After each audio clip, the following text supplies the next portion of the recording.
Aunty miss এই প্রশ্ন শুনে আমি একটু থমকালাম। আন্টি মিস এই প্রশ্ন শুনে আমি একটু থমকালাম।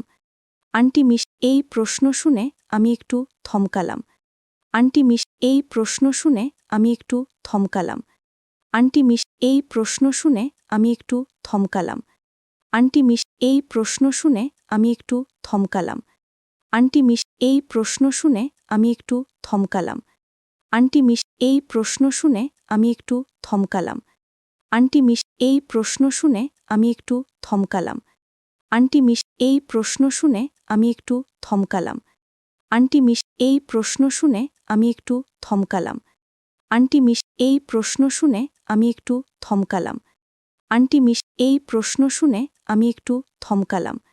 আন্টি মিস এই প্রশ্ন শুনে আমি একটু থমকালাম।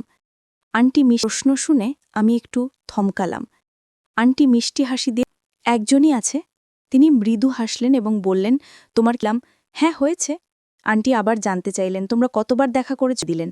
আমি সিগারেট হাতে নিয়ে কিছুক্ষণ তার দিকে তাকিয়ে রইলাম। তারাত একটু এগিয়ে এসে হাসি মুখে বললেন, কেন এমনভাবে তাকিয়ে আছো?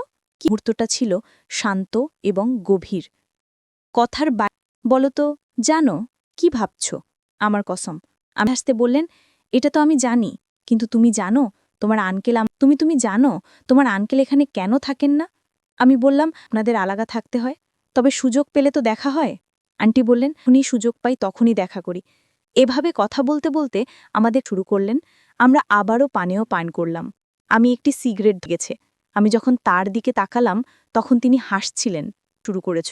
আমি বললাম, আন্টি আপনিই তো এখনও খুব ভালো লাগছেন। একথা বলেই আমি হাসতে লাগলাম। এভাবেই আমাদের সারাটি রাত কাটল।